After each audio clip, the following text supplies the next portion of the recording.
Good morning, everybody. John Self here. Welcome to Career Live. It's Thursday and it's the 18th. My gosh, the month is speeding by. We are between cold fronts here in North Texas. Out at the gym this morning working out and back in the routine. We're so delighted to have you with us today. Thank you for joining us. Today, we're going to be talking about something that's really, I think, important, and it's often overlooked. And that is you get the job, and then you go into a new organization thinking that they hired you because you were a superstar, and not everybody likes you, and not everybody is happy to see you, and people are a little concerned about what you're going to be doing. So let's get to it, and we're going to talk today about the importance of onboarding and ideas to avoid costly missteps. A study, they've done this study from probably since the mid-1990s, and somewhere between 46 and 50 or 60 people, 50% or 60% of new hires failed within 18 months as a result, and that result is consistent back into the 1990s. The governing board advisory company had been started that survey, and they've had numbers as high as 60% that didn't succeed within 18 to 24 months. That's a phenomenal number. It's an extraordinary expense on the company, but more importantly, it's really a serious threat to someone's career.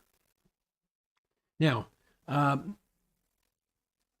you've been successful, and so you cannot operate in a new environment as if everyone will respect your past accomplishments. Your new employees may resist change, and just like people at your former organization, they don't want to change, so you need to be self-aware.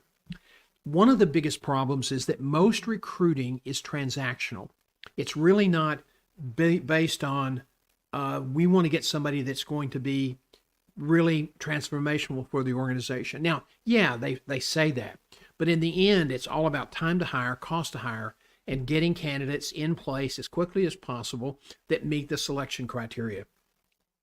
This is surprising, but most search firm partners do not spend an adequate amount of time evaluating the applicant in terms of their fit with the culture. You know who does that? Associate recruiters who've probably never been on site. If you've not been on site, it's very, very difficult to evaluate the culture. And that's one of the big problems with executive recruiting today. So, here's some key questions that you need to be asking throughout the process to help you get an understanding of what's going on in the organization, and might give you some pointers so that if you accept the job, things that you need to anticipate strategically on the response. Why is this position open? That's a question that sometimes people ask and sometimes they don't. It's amazing how many times it's not asked. How will you define success for the successful applicant? A lot of times they talk about, we want you to come in and really be transformational. We want you to come in and really turn this department around and shake things up. But that's great, but that's not very specific. And so what happens?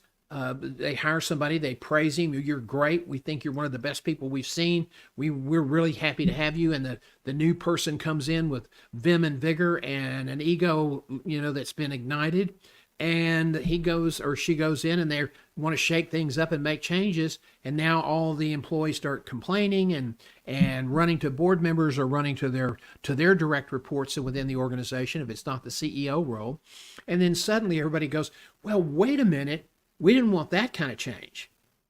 So you have to be very self-aware and find out specifically what is success going to look like. What are some of the key performance metrics they expect you to move the needle on? Okay, what are the key challenges? If there is, a group of employees that are sort of a siloed clique and they're long-term employees, it's very difficult to get rid of them. You need to be aware of that. If it's, a problem in a healthcare organization, for example, and you have maybe, physician issues that are really exacerbating the problem, you need to know that. What is the turnover rate for the division, the department, or even the whole organization? Now, that's one of the most important questions you can ask, along with Tell me about the culture of the organization. Turnover tells you something's not right. And if turnover is higher than usual, then you need to really tap the brakes and consider this a yellow flag that you need to thoroughly evaluate before accepting the position. It may be a great job, it may pay really well, but that doesn't mean a lot if you don't last 2 years, if you don't last 18 months. So you have to be aware of how many people have had this job in the last 6 months or last year, and why has there been change? And you need to ask those questions. Some people are reluctant to ask questions that the prospective employer might be offended with because they want the job. You need to learn that it's okay to ask these questions, and if they're offended because you ask about turnover, if they're offended because you're asking about the culture of the organization, then I would suggest you're talking to the wrong organization and you need to withdraw. Now, I recognize there are times, especially in the dysfunctional, crazy, topsy-turvy job market we're in today, that you've been looking for a year or a year and a half, and you just have to accept a job. Okay, I understand that. But you can address this and mitigate these issues by being very, very, very cautious going in. A lot of organizations are very political, and they protect their political turfs fiercely. Now, when people fall short of their goals, how is that addressed in this organization? And more importantly, how are decisions made? One of the things I always like to ask when I'm doing due diligence for an executive search is, okay, let's talk about the sacred cows. And that always shook the CEOs a little bit, or the board chairman. And I said, look, everybody's got them. Let's just be honest and talk about what they are so that we don't get somebody in here who's insensitive to this organization's mores, and it's kind of signpost. So one of the things you might also want to ask is, okay, tell me about the onboarding program. The onboarding programs are so important to your success. So you want them to describe how they're going to onboard you. One of the important things you also want to ask is, do you assign new employees, navigators, to help with cultural integration? Now, if I'm going into an organization, I've always wanted to know who's going to be the person that I can go ask questions to, because every organization is different. Every organization has its kind of unwritten rules, and if you get a really honest person who's will support your and be invested in your success, you can avoid a lot of issues, and you can also identify a lot of potential threats that you can address proactively. But this is really important, how they're going to integrate you, and do they assign a navigator who will be somebody who is your resource? This can be extremely helpful, even if your organization has a tough culture. Some organizations have tough love cultures. Here's to you. Well, you need to know that. And if you're going to be an employee, you need to know that. If you're going to be an executive, you need to know that. And so having this knowledge and having someone who will share information with you, share insights with you, will help you get through the pitfalls of being a new employee. Now, when you get into talk about your plan, your transition plan. You have you should, if you're smart, you have a job search plan, you have a bigger, more global career plan, but you also need to have a transition plan. Do not assume anything. I mean, even if they've told you you're the greatest thing since sliced bread, and that you are the biggest star, and they expect great things from you, and they want you to come in and hit the ground running, be careful. Don't do too many wild things and crazy things right off the bat, regardless of what you've been told. Talk to your navigator, or find someone that you feel like you can trust. Don't assume anything, including that your new team that's heard all about you and all about all your success is going to be happy to see you. Was the other guy fired? Did they like the other person who had this job? That's information you need to know and understand. You develop a plan and be cautiously methodical. Yes, you want to take action so you can show that you're moving. If you don't move fast enough in some organizations, that can be a sin, and that can get you fired, okay? So you need to understand how they expect you to navigate the pace of change when you go into the organization. Now, be alert for pushback. When your ego is running on steroids, you've been told you're the greatest thing in the world and you're not being particularly self-aware. Do not believe all your own hype, okay? You have to earn their trust. And you do that by being visible, by talking, by asking to get to know them, asking about their families. Find out who the key people are, who the influencers are in the organization. But if say you're a department manager, who are the influencers in your department?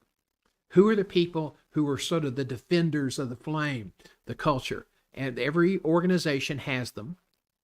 And that's the way they are. This is where they work, and they're really proud of it, and they don't want anybody coming in from the outside and wrecking everything. So do not believe your hype and earn the trust of your employees. Those are key elements of any transition plan.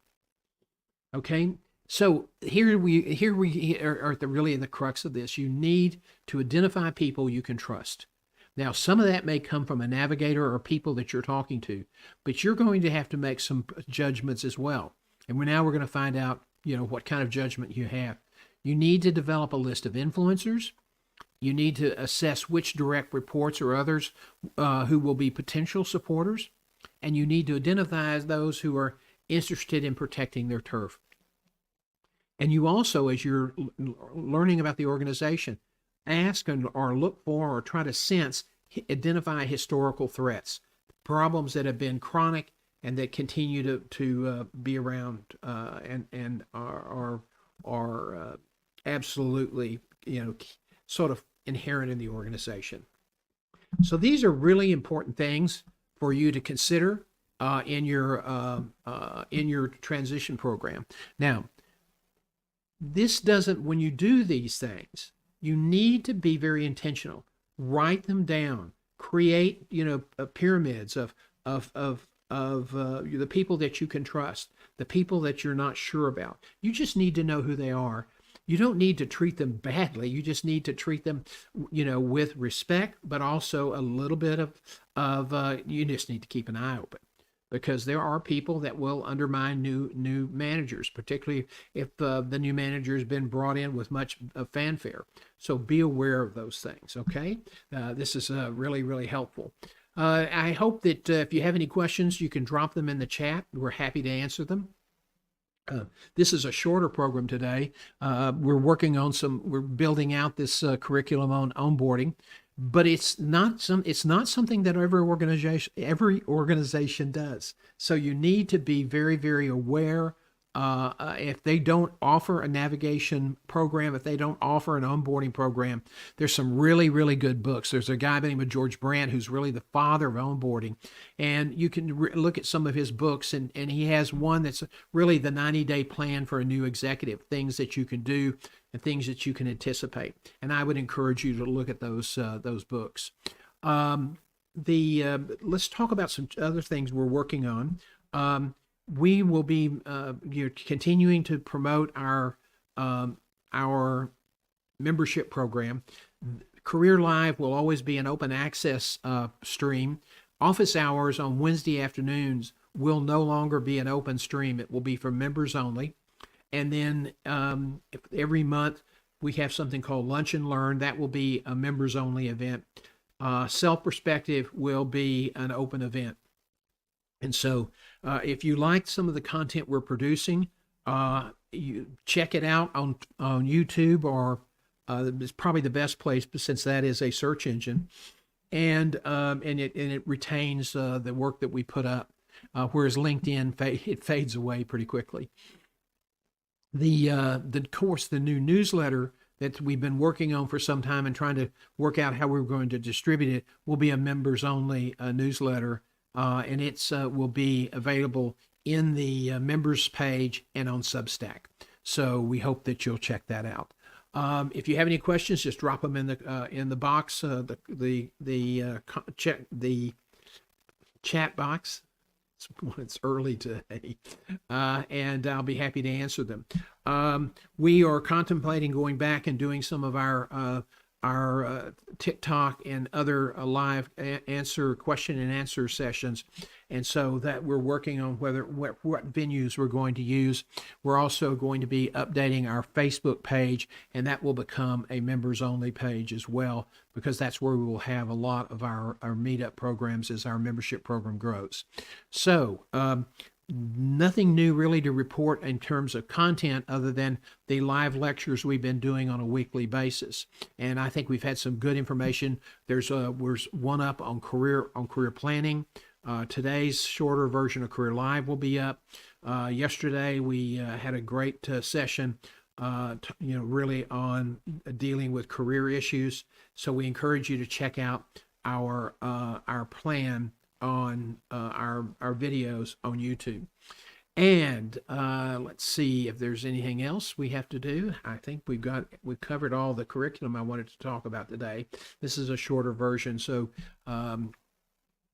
there are still, you need to be very sensitive to this. There are still layoffs occurring. There are layoffs occurring in healthcare. Google this morning announced that they were going to be doing another round of layoffs in 2024. Targeted areas, they will not be as big as the 12,000 layoff they did last year, but there will be multiple divisions. And everybody's trying to become lean and mean. There's so much political uncertainty. There's so much economic uncertainty. And a lot of businesses are saying, look, we want to be lean and mean. We have ambitious goals, and we want to have the money for reinvestment. So they're looking to trim the headcount. If you don't want to be in that group, you need to be sure that you are doing everything that they need you to do to be successful. Okay, I really appreciate everybody joining us this morning. We look forward to seeing you next Thursday for CareerLIVE, and we hope that you have a great rest of the day and a great weekend. Thanks, everybody.